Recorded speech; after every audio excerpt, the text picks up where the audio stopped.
Good morning बच्चों। हम पढ़ेंगे हमारी क्लास 8 में 8 का चैप्टर 5 चिट्ठियों की अनूठी दुनिया। इस चैप्टर के लेखक हैं अरविंद कुमार सिंह, जिनका जन्म 11 जुलाई 1962 में हुआ था। इनका जन्म स्थान है बरवारीपुर, सुल्तानपुर, उत्तर प्रदेश। और ये इनके दे रहे हैं शब्दार्थ। इस चैप्टर में चिट्ठियों के बारे में बताया गया है कि चिट्ठियों का पहले हमारे जीवन में क्या महत्व होता था। अब हम करते हैं हमारा चैप्टर चिट्ठियों की अनूठी दुनिया। पत्रों की अजीबोगरीब दुनिया थी, यानी पहले सारी चीजें थी, वो सारे जो संदेश या काम होते थे वो पत्रों के द्वारा ही होते थे। उनकी दुनिया एकदम अजीब होती थी और उसकी उपयोगिता हमेशा से बनी रहती है। पत्र जो काम कर सकते हैं वह संचार का आधुनिक साधन नहीं कर सकता, क्योंकि पत्रों के अंदर जो लिखा होता है उनको समझना और करना, ये सारी पत्रों के अंदर ही भावनाएं वगैरह छिपी होती है। पत्र जैसा संतोष फोन या आज के एसएमएस में नहीं हो सकता। पत्र एक नया सिलसिला शुरू करते हैं और राजनीतिक, साहित्यिक तथा कला के क्षेत्रों में तमाम विवाद और जो नई घटनाएं की जड़ भी है वो भी हमें कहाँ से पता चलती है, पत्रों के माध्यम से। यानी पुराने जमाने में जो भी कार्य या जो भी घटनाएं घटित हुई थी, चाहे राजनीतिक हो, चाहे साहित्यिक हो, चाहे कला हो, उन सब का पता या उन सब का संदेश हमें किनसे प्राप्त होता है, पत्रों के माध्यम से। दुनिया का तमाम साहित्य पत्रों पर केंद्रित है, यानी आज तक का जो साहित्य है वो सारा कहाँ पर, किस पे केंद्रित है, पत्रों पे केंद्रित है। तमाम का अर्थ होता है बहुत सारा। और मानव सभ्यता के विकास में इन पत्रों ने अनूठी भूमिका निभाई है। पत्रों का भाव सब जगह एक साथ है, यानी पत्र तो सब जगह एक साथ हैं, लेकिन उन्हें अलग अलग नाम से, अलग अलग भाषाओं में अलग अलग नाम से बुलाया जाता है। जैसे पत्रों को उर्दू में खत कहते हैं, संस्कृत में पत्रों को पत्र कहते हैं, कन्नड़ में कागज, तेलुगु में उत्तरम, जाबू और तमिल में कडिद कहा जाता है। ये तो थे पत्रों के भाषाओं के अनुसार नाम, लेकिन पत्र तो होते हैं एक ही है। पत्र यादों को सहज कर रखते हैं। पत्र जो हमारी पुराने जमाने की यादें थी उनको सहज कर, यानी सहजने का अर्थ होता है संभालना, उनको संभाल कर रखते थे। हर एक की अपनी पत्र लेख कला है, हर एक पत्र में के पत्रों का अपना दायरा होता है। दुनिया भर में रोज करोड़ों पत्र एक जगह से दूसरे स्थान पर आते जाते रहते हैं।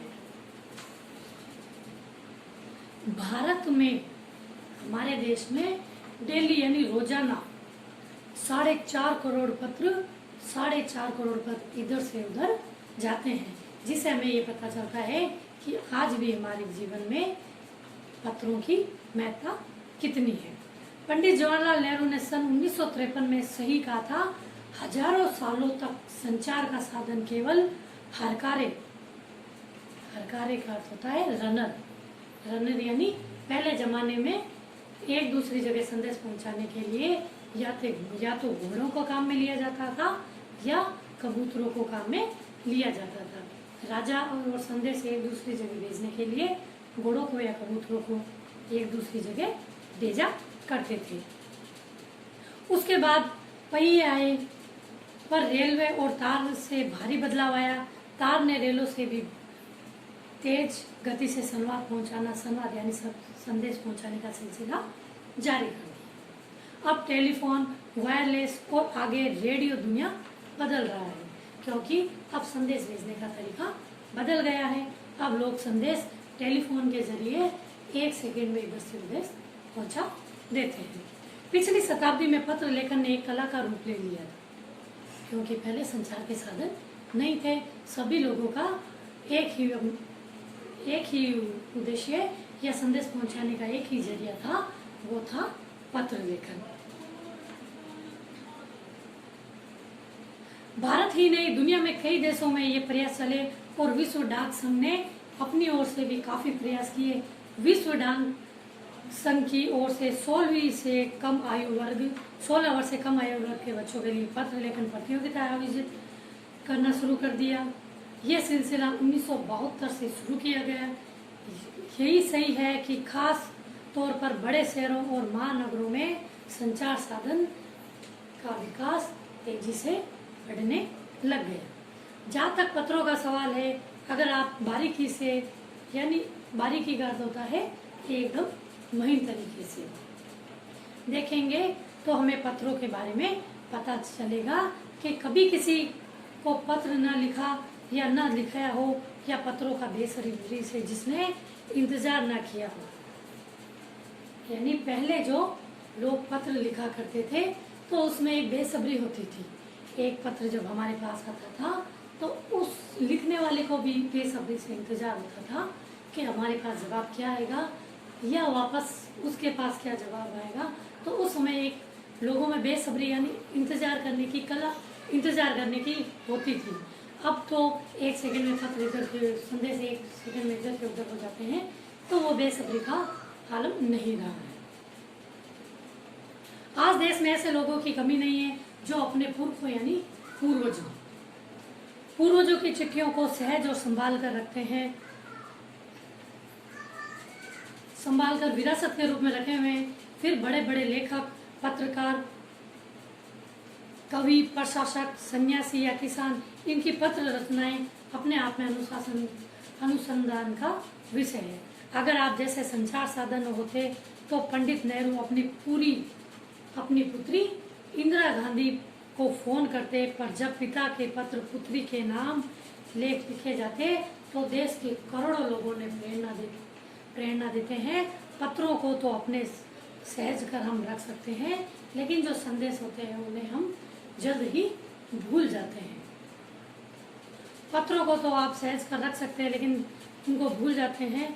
तमाम महान हस्तियों की भी तो बड़ी यादगार या धरोहर उनके साम द्वारा पत्र में ही रखी गई है। दुनिया का तमाम संग्रहालय जाने मानी हस्तियों के पत्रों का अनूठा संकलन है। यानी पहले जो जमानों में चिट्ठियां लिखी करती थी या जिन चिट्ठियों का महत्व होता था, आज उनका महत्व थोड़ा कम होने लगा है, क्योंकि आज हमारे पास संचार के साधन बढ़ने लग गए हैं। ये तो था हमारा चैप्टर चिट्ठियों की अनूठी दुनिया, जिसमें चिट्ठियों के बारे में बताया गया है। इसी चैप्टर में आगे गांधी जी के बारे में बताया गया है कि महात्मा गांधी के पास दुनिया भर के से तमाम पत्र केवल महात्मा गांधी इंडिया लिखे आते थे और वे जहाँ भी रहते वहां तक पहुंच जाते थे। आजादी के आंदोलन की कई अन्य दिग्गज हस्तियों के साथ भी ऐसा ही हुआ है। गांधी जी तो पहले अपने सारे पत्रों का जवाब इकट्ठे होने के बाद एक साथ ही दिया करते थे, क्योंकि उनके नाम बहुत सारे पत्र रोजाना आते थे। गांधी जी को इतने पत्र आते थे कि उनको जवाब देते देते उनके हाथ दर्द होने लग जाते थे। तो उन्होंने बाएं हाथ से लिखने के बजाय जब उनका बाएं हाथ दर्द होता था तो दाहिने हाथ से लिखते थे, क्योंकि लोगों को उनके जवाब का इंतजार रहता था।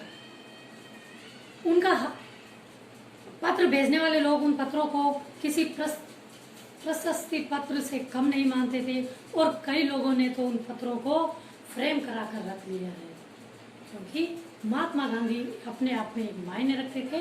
उनका पत्र जो लिखा होता था लोग उन्हें यादगार के रूप में फोटो फ्रेम के अंदर संभाल कर रखते थे, और कई लोगों ने तो उन पत्रों को फ्रेम करा कर लिया। यह है पत्रों का जादू। यानी उस समय पत्रों का क्या प्रभाव होता था, उसे हम पत्रों का जादू भी कह सकते हैं। वास्तव में पत्र किसी दस्तावेज से कम नहीं थे। पंत के 200 पत्र, बच्चन के नाम और निराला के पत्र हमको लिखियो है कहाँ, तथा पत्रों के आईने में दयानंद सरस्वती समेत कई पुस्तकें आपको मिल जाएगी। कहा जाता है कि प्रेमचंद जी खास तौर पर नए लेखकों को बहुत प्रेरक जवाब देते थे, तथा पत्रों के जवाब में वे बहुत मुस्तैद रहते थे। यानी उन्हें पत्रों का जवाब देने का बहुत ज़्यादा शौक होता था। इसी प्रकार नेहरू और गांधी के लिखे गए रविंद्रनाथ टैगोर के पत्र भी बहुत प्रेरक रहे हैं। महात्मा गांधी और कवि के नाम से महात्मा गांधी और रविंद्रनाथ टैगोर के बीच सन 1915 से 1941 के बीच ये पत्रकार का संग्रह प्रकाशित हुआ, जिसमें बहुत से नए तथ्यों को शामिल किया गया। पत्र व्यवहार की परंपरा भारत में बहुत पुरानी है, क्योंकि ये परंपरा जब से लोगों के बीच लिखना प्रारंभ किया तब से परंपरा शुरू हो गई। तमाम सरकारी विभागों की तुलना में सबसे ज्यादा गुडविल डाक विभाग की है। इसकी एक खास वजह यह भी है कि लोगों को जोड़ने का काम करता है। शहरी इलाकों में आलीशान हवेलियां हो या फिर झोपड़पट्टियों में रहने वाले लोग, दुर्गम जंगलों में घिरे गांव हो या फिर बर्फबारी के बीच जी रहे पहाड़ों के लोग, समुद्र तट पर रह रहे मछुआरे या फिर रेगिस्तान की ढाणियों में रहने वाले लोग आज भी खतों का ही सबसे अधिक बेसब्री से इंतजार करते हैं, क्योंकि गांव में अभी तक जो ये इंटरनेट की सुविधा है वो इतनी नहीं पहुंच पाती है। वहां पर आज भी लोग पत्रों का ही इंतजार करते हैं। गांव या गरीब बस्तियों में चिट्ठियों या मनी ऑर्डर लेकर पहुंचाने वाला डाकिये देवदूत के रूप में देखा जाता है। यानी देवदूत का अर्थ होता है देव यानी देवताओं द्वारा भेजा गया दूत, देवताओं द्वारा भेजा गया डाकिया। गांव में या ढाणियों में या जहाँ पर इंटरनेट या संचार के साधन नहीं पहुंच पाते हैं या बहुत मुश्किल से पहुंच पाते हैं, वहां पर लोग आज भी डाकिये को देवदूत का रूप मानते हैं। तो ये तो था हमारा चैप्टर चिट्ठियों की अनूठी दुनिया। अब हम करते हैं इसके अभ्यास प्रश्न।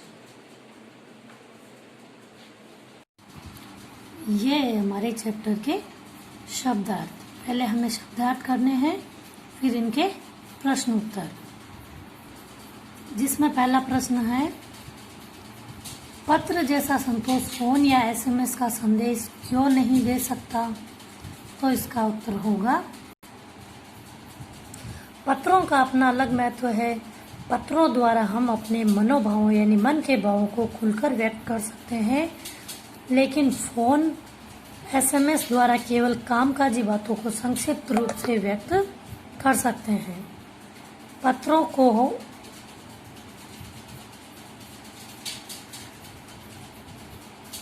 हम अपने सगे संबंधियों के धरोहर के रूप में सहज कर रख सकते हैं, परंतु फोन या एसएमएस को हम सहज कर नहीं रख सकते हैं।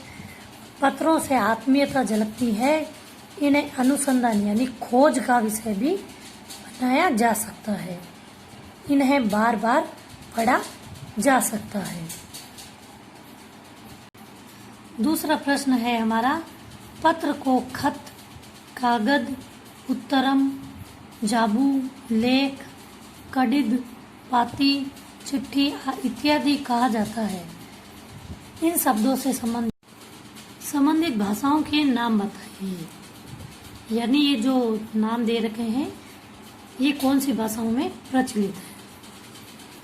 तो खत उर्दू भाषा का है, कागज कन्नड़, उत्तरम तेलुगु, जाबू तेलुगु, लेख तेलुगु, कडिद है तमिल भाषा का, पाती है हिंदी, चिट्ठी है हिंदी और पत्र है संस्कृत भाषा का शब्द।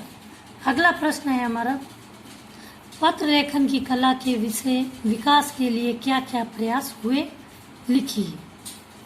तो पत्र लेखन की कला में क्या क्या प्रयास हो रहे विकास में, उनका उत्तर देना है।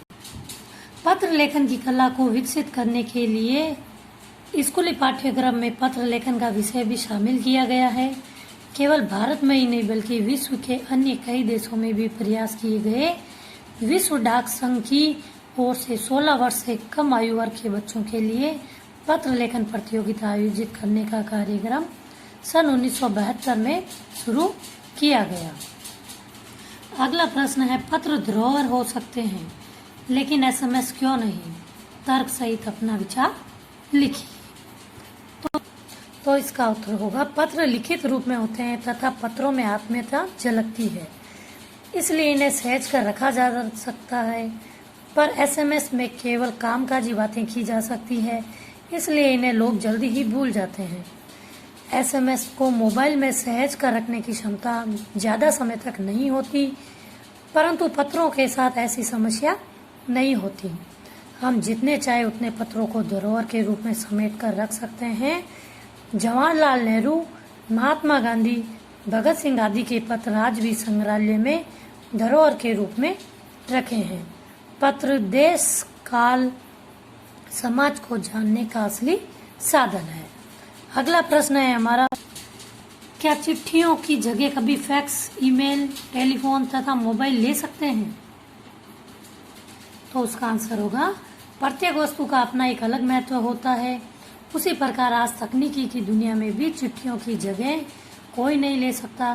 पत्र लेखन एक साहित्यिक कला है, परंतु फैक्स, ईमेल, टेलीफोन तथा मोबाइल जैसे तकनीकी माध्यम केवल कामकाज के क्षेत्रों में महत्वपूर्ण है। आज ये आवश्यकताओं में आते हैं, फिर भी ये पत्र का स्थान नहीं ले सकते। ये थे हमारे इस चैप्टर के क्वेश्चन आंसर। धन्यवाद।